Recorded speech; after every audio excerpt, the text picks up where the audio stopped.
यहाँ कितने भी मौज से रह लो, लेकिन ये मौज मस्ती छोड़ के एक दिन वहां जाना ही जाना है। इस सच्चाई को कोई भूले ना। आज भगवान ने बांसुरी बजाई। भगवान पिता रात्रि शरदोत्फुल्य मल्लिका वीक्षरन्तुं मनश्चक्रे योग मायामुपाश्रितः।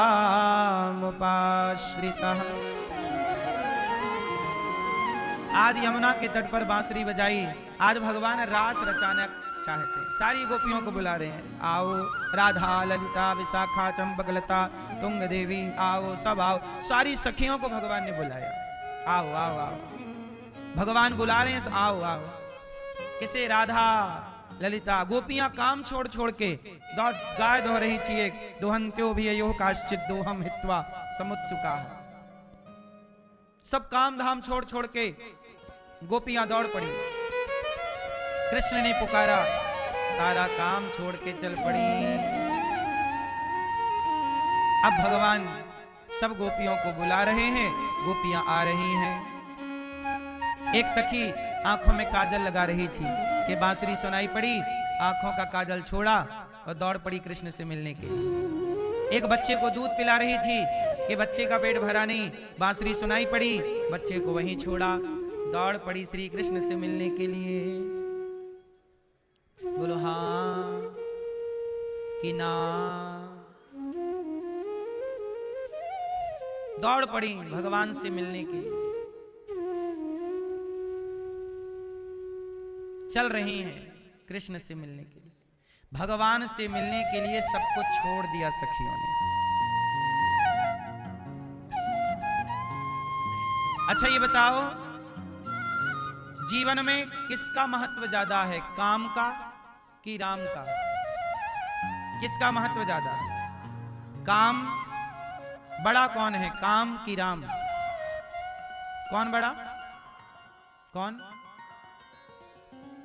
काम जरूरी है कि राम जरूरी है? क्या जरूरी है? काम। कितने लोग समझते हैं कि काम जरूरी है और कितने लोग मानते हैं कि राम जरूरी है? राम जरूरी है, काम भी जरूरी है, पर काम से पहले राम जरूरी है। क्योंकि जब आप कोई काम के नहीं रह जाओगे तब भी राम रहेंगे। राम नाम सत्य है। क्योंकि राम तो आपके जन्म के पहले भी राम है और आपकी मृत्यु के बाद भी। इसलिए काम जरूरी है, पर काम करते हुए राम को ना भुलाइए। क्योंकि राम को भूल जाओगे तो आप जब पड़ जाओगे चिता पे, अर्थी पे, तब भी लोग राम नाम ही पुकारेंगे। इसलिए कहते ना, आखिरी समय अंते नारायण स्मृति। मरते समय किसका नाम आना चाहिए?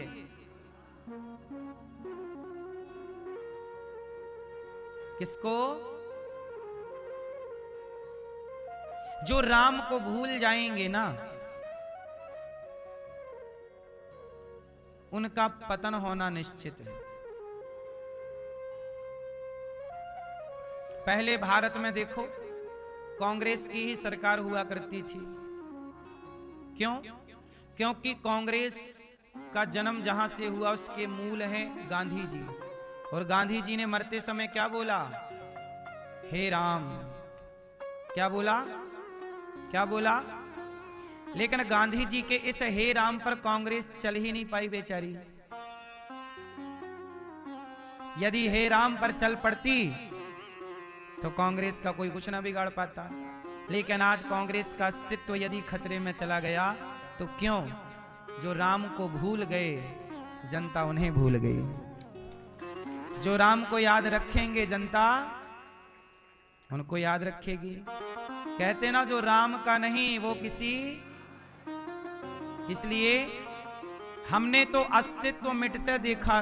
जिनका डंका था, तूती बोलती थी, आज वो डगमगा रहे हैं। बोलो हाँ।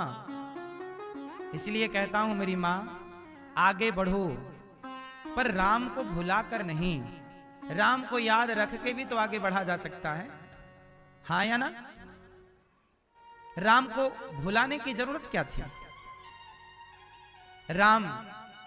राम क्या है? राम समाज का आईना है, आदर्श है। बेटा कैसा हो? राम जैसा। भाई कैसा हो?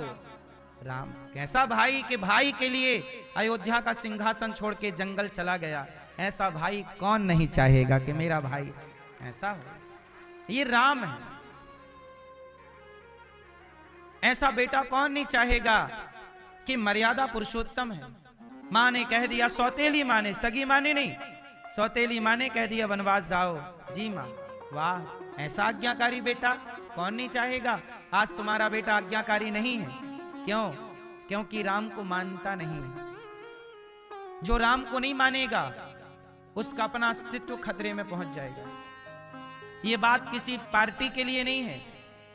राम को भुला देगा तुम्हारा बेटा तो उसका अपना अस्तित्व भी खतरे में पड़ जाएगा। इसलिए राम को भुलाना किसी के लिए हित में नहीं है। कोई भी हो, राम को लेकर चलना पड़ेगा। राम जैसा भाई, राम जैसा बेटा, राम जैसा राजा। राम के राज्य में कुत्तों को भी न्याय मिलता था। वाल्मीकि रामायण में पढ़िएगा, एक कुत्ते को न्याय दिया था राम जी ने। कथा है, मैंने कई बार सुनाया है, आपको सुनाई है कि एक कुत्ते को एक भिखारी ने डंडा मार दिया या पत्थर मार दिया, उसके टांग में लग गया। कुत्ता रोता हुआ राम के दरबार में आया, राम जी देखो मैं भौंक रहा था, इसने मुझे पत्थर मार दिया, पांव टूट गया मेरा। राम जी ने भिखारी को बुलाया, यहाँ काहे मारा कुत्ते को? जैसे आजकल ना आप लोग कहीं कुत्ता पड़ा हो तो कुछ लोग कुत्ते को मार देते हैं, कुछ लोग नहीं कुत्ते को मार देते हैं। अब अभी क्या हो रहा, कुछ जगह मैंने सुना कि कुत्ते को जहर का इंजेक्शन दे के मार रहे हैं कुछ लोग। बोले गली में कुत्ते बहुत हो गए हैं तो सब हटा दिया कुत्तों को। तो देखो, कुत्तों को भी न्याय राम के राज्य में मिलता था। आज गाय को न्याय नहीं मिल रहा है, लेकिन राम के राज्य में किसको न्याय मिलता था? एक कुत्ता आया, बोला इसने मारा है। राम जी ने भिखारी को बोला, यहाँ क्यों मारा? भिखारी बोला, प्रभु मैं भीख मांग रहा था, ये मुझे देके भां भां भां भां एक पत्थर उठा के मार दिया। राम जी ने कहा कि कुत्ता तुझे देख के नहीं भौंकेगा, कुत्ते का तो काम भौंकना है, उसका जो स्वभाव तूने मार दिया, अब तूने मार दिया है। अब राम जी बोले कुत्ते से, चल भैया ऐसा कर, किसने तुझे काटा है, तुझे मारा है, अब ऐसा कर तू ही न्याय कर, तू ही दंड दे। क्या दंड देना चाहता? कुत्ता बोला कि ऐसा करो, इसको फलानी जगह का नेता बना दो। भिखारी को राम जी बोले, वारे कुत्ता, ये तूने न्याय किया कि उसकी बल्ले बल्ले कर दी? कुत्ता बोला, प्रभु मैं भी जानता हूं कि बल्ले बल्ले इसकी अभी है, लेकिन मैं भी उस जगह का नेता था, और नेता हो करके जब ये नेता बनेगा तो इसके मन में पाप आएगा, बेईमानी करेगा, और बेईमानी करेगा तो अगले जन्म में कुत्ता बनेगा, और जब इसकी टांग में कोई मारेगा तब मेरा हिसाब पूरा हो जाएगा।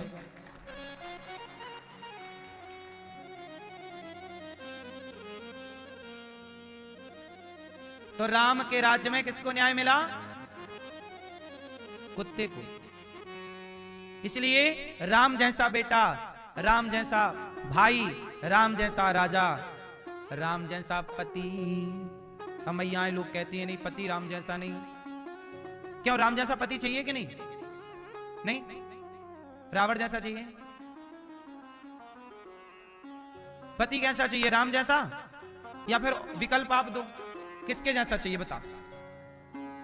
रावण के जैसा चाहिए, कंस के जैसा चाहिए, दुर्योधन के जैसा चाहिए?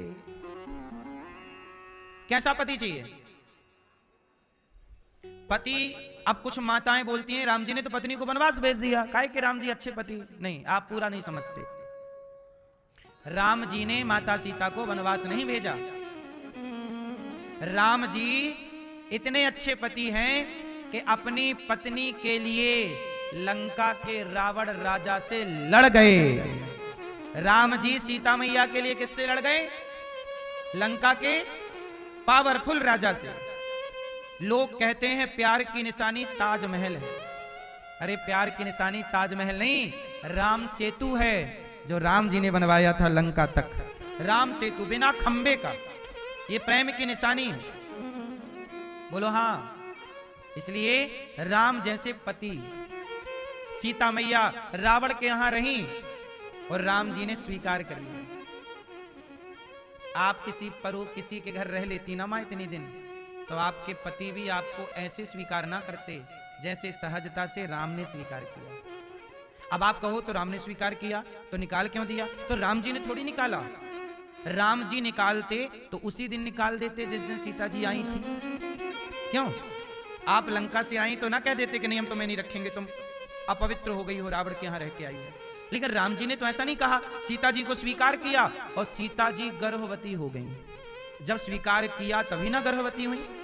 सीता मां जब गर्भवती हुई तब किसी तीसरे व्यक्ति ने, थर्ड पर्सन ने बोला, एक धोबी ने बोला अपनी पत्नी को कि मैं तुझे नहीं रखूंगा, तू रात को कहां रह गई थी? बोली मैं पानी बरसने लगा था, काम करने गई थी, तो केवट नाव चला नहीं पा रहे थे, तो रात को मैं उन्हीं की बहन मतलब उनकी पत्नी के संग सो गई थी, वहीं रुक गई थी उनके घर पे। केवट बोला नहीं, वो धोबी बोला कि नहीं मैं तुझे नहीं रखूंगा, मैं कोई राम छोड़ी हूं कि रावण के यहां रहकर आई सीता जी और रख लिया। अब ये धोबी की बात थी, धोबी ने सीता मैया पे आरोप लगाए हैं, राम जी ने नहीं। अच्छा बताओ, सीता मैया पे आरोप राम जी ने लगाए कि धोबी ने? कौन ने आरोप लगाए? धोबी ने। तो फिर इसमें राम जी दोषी भय कि धोबी दोषी हुआ? लेकिन दुनिया किसे दोषी मानती है? राम। दोष हमेशा बड़े का देखा जाता है, छोटे का नहीं। इसलिए राम को लोग दोषी मानते हैं, जबकि राम का तो कोई दोष है ही नहीं। राम को थोड़ी संदेह था, राम तो खूब प्रेम से रहते हैं सीता जी के संग। धोबी ने भर दी, हवा फैला दी कि पता नहीं रावण के यहां रही थी कैसी हैं। अब ये बात उड़ती उड़ती राम जी के कानों तक आई कि कोई मेरी पत्नी को ऐसा कह रहा है। अब आप लोग कहोगे कि अच्छा राम जी ने पड़ताल की कि क्या बात चल रही है, तो समाज में बात फैल चुकी थी।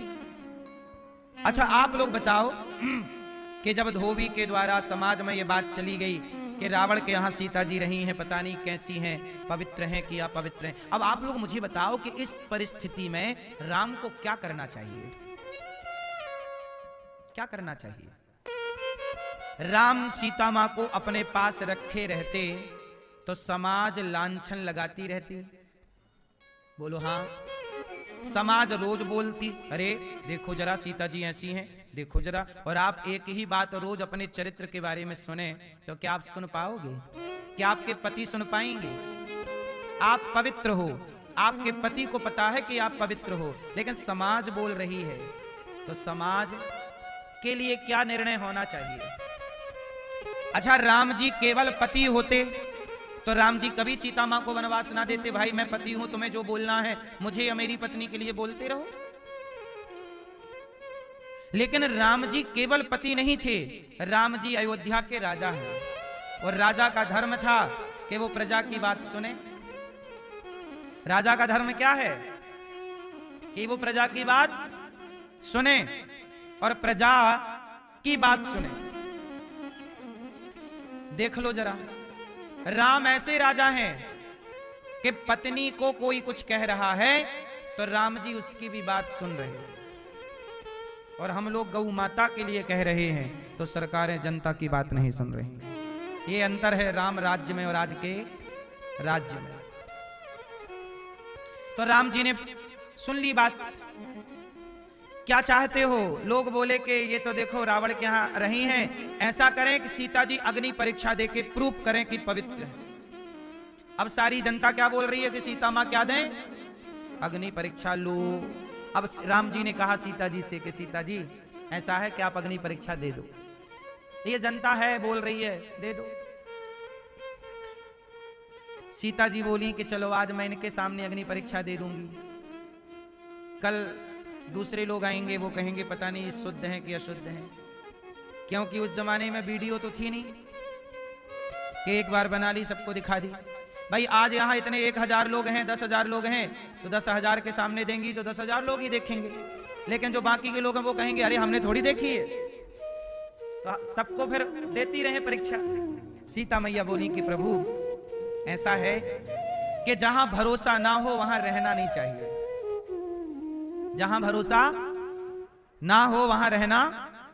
तो सीता मैया ने कहा कि प्रभु मैं अग्नि परीक्षा तो अभी दे सकती हूं, लेकिन मैं अग्नि परीक्षा देने के बाद, कोई भी परीक्षा देने के बाद ऐसी समाज के बीच में अब रहना नहीं चाहती। लेकिन आपके बच्चे मेरे पेट में हैं, यदि मैं चली गई तो ये बच्चे भी चले जाएंगे। इसलिए सीता मैया ने राम जी से कहा कि प्रभु कुछ ऐसा कीजिए कि जब तक आपके बच्चे मैं आपको नहीं सौंप देती तब तक मुझे थोड़ा दूर कर दीजिए इन लोगों से। ऐसी समाज में क्या रहे। सीता मैया बोली कि मैं संतों के पास रहूंगी। देखो सीता जी पर समाज को भरोसा नहीं था, पर सीता जी पर संतों को भरोसा था। हाँ या ना, याद रखिएगा। सदा से सताए गए व्यक्ति के साथ सदा से साधु संत खड़े रहे हैं, चाहे वो सताई गई सीता माता ही क्यों ना हो। साधु संत सदा सताए गए लोगों के संग खड़े रहे हैं। राम जी ने सीता मां को, अच्छा सीता मां बोली कि मुझे इन लोगों के बीच में नहीं रहना। अच्छा इसी बीच में एक घटना और घट गई, कहो तो बताऊं। मैंने एक दिन आपको बताया था कि कैकई माता ने सीता जी से कहा, कैकई, अब देखो कैकई मां का फिर रोल चालू हो गया। कैकई मां ने सीता जी से कहा, सीता ये रावण कैसा दिखता था। सीता जी बोली मैंने तो कभी देखा नहीं। अरे तुम तो लंका में थी। देखो कैकई मां सीता जी के मन को टटोल रही है।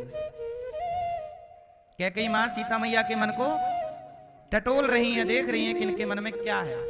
तो कैकई मां बोली कि सीता जरा ये बताओ कि ये रावण कैसा दिखता था, तुम तो रही हो। सीता जी बोली मां मुझे नहीं पता। क्यों, तुम तो लंका में थी।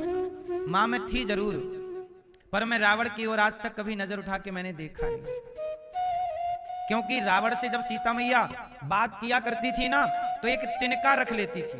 तृण धरियोट कहत वैदेही। रावण यहां खड़ा होता था और सीता मैया तिनका को देखकर रावण से बात करती थी। किसकी ओर देखती थी?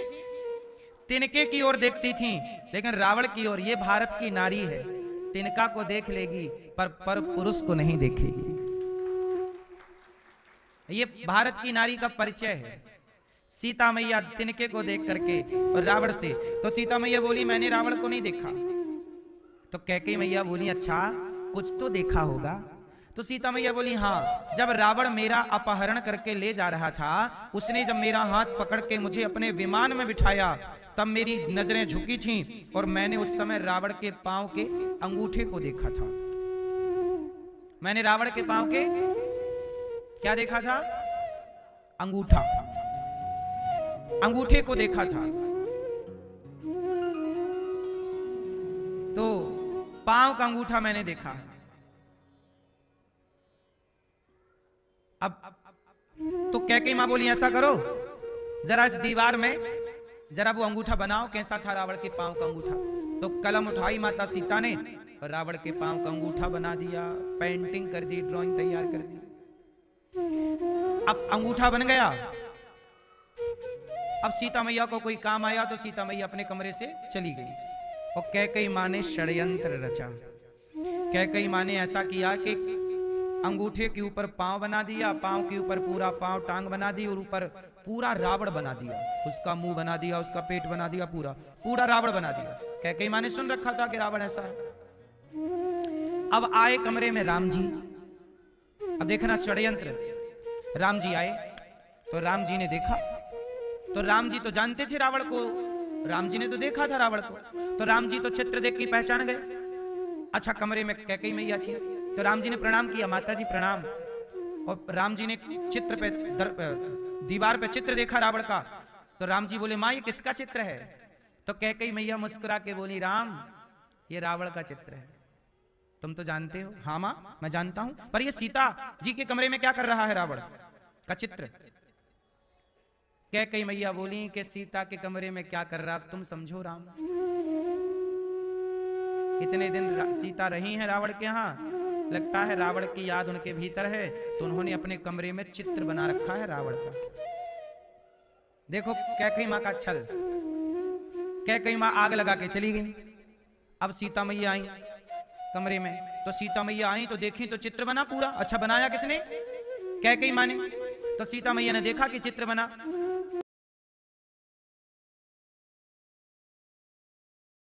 सीता मैया बोली प्रभु ये किसका चित्र है? अच्छा सीता मैया नहीं जानती थी किसका है, क्योंकि कभी शकल नहीं देखी रावण की। तो राम जी ने कहा कि रावण का चित्र है। सीता मैया बोली कि प्रभु ये रावण का चित्र किसने बनाया? राम जी बोले आपके कमरे में है तो आपने बनाया होगा।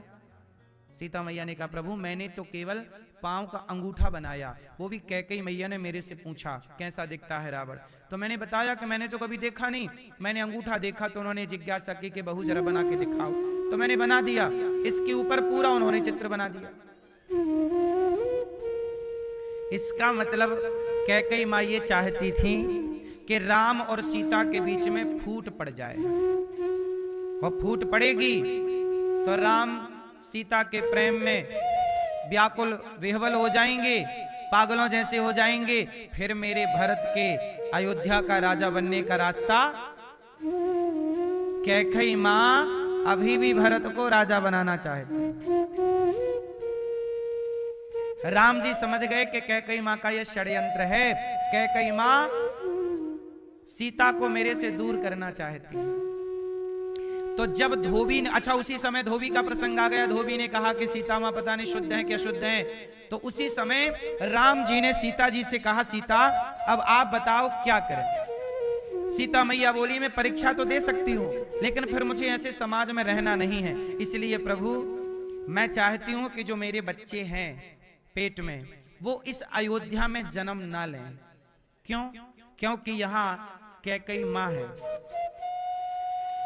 कैकेयी मां ने षड्यंत्र रच के यदि आपको वनवास भेज दिया और षड्यंत्र करके हमें और आपको लड़ाना चाहा, तो हमारे बच्चे यदि कैकेयी के हाथ लग जाएंगे तो ये तो हमारे बच्चों को ना जाने क्या पाठ पढ़ा देगी। इसलिए मैं नहीं चाहती प्रभु कि मेरे बच्चों पर इस कैकेयी मां की कोई छाया पड़े, इसलिए मुझे यहां से अपने बच्चों के लिए दूर भेज दीजिए। इसलिए सीता जी के कहने से राम जी ने सीता मां को महर्षि वाल्मीकि जी के आश्रम में भिजवा दिया। और वाल्मीकि जी के यहां सीता मैया के 2 पुत्र हुए, लव और कुश, और जो कि वहीं पढ़ लिखकर संस्कारी हो गए, और जब हो गए समझदार तब अपने बेटों को ले जाकर राम को सौंप दिया। और अब सीता मैया ने कहा आओ अब परीक्षा जो जो लेना चाहे आ जाओ। सब खड़े हो गए।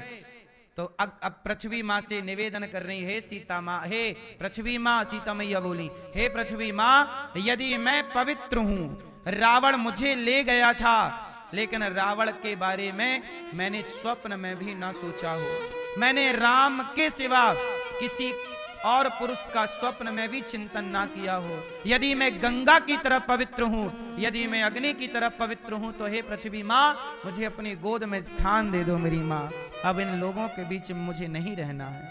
और जैसे ही कहा तो गंगा मैया की तरह सीता माँ पवित्र तो थी, उनके वचनों का मान पृथ्वी को तो रखना था। पृथ्वी माता प्रकट हुई और सीता मैया पृथ्वी की गोद में बैठ गईं, और सदा सदा के लिए धरती से प्रकट होने वाली सीता, समाज ने सीता माँ को नहीं छोड़ा साहब, समाज हमें और आपको क्या छोड़ेगी। सीता माँ धरती में समा गई सबके देखते देखते। चिल्लाते, अब लोग कह रहे माँ क्षमा कर दो, माँ मत जाओ, माता क्षमा। माता ने कहा कि क्षमा हो, भगवान सुखी रखे। सीता मैया समा गई, लव कुश राम के हाथ है। अब बताइए ये पूरी कथा सुनने के बाद बताओ आपको किसका दोष नजर आया सीता मैया के वनवास में? ये पूरी कथा है। अभी इस कथा में भी कुछ और कथाएं शेष हैं, लेकिन इतना जितना आपने सुना, इस पूरी बात को सुनने के बाद बताओ दोषी कौन है? सीता मां के वनवास का दोषी कौन? कौन? जोर से। कौन? समाज, लोग। लेकिन दोष किसे दिया जाता है? राम को। राम को कोई दोष, राम का क्या दोष है? मैंने पूरी बात समझाई कि राम का क्या दोष था। कुछ दोष कैकेयी का है, कुछ दोष समाज का है। इसलिए कहता हूं कि दोष समाज क्या कहती है कहने दो, लोग क्या बोलते हैं बोलने दो। आप तो अपनी मस्ती से चला करो अपने लक्ष्य की ओर।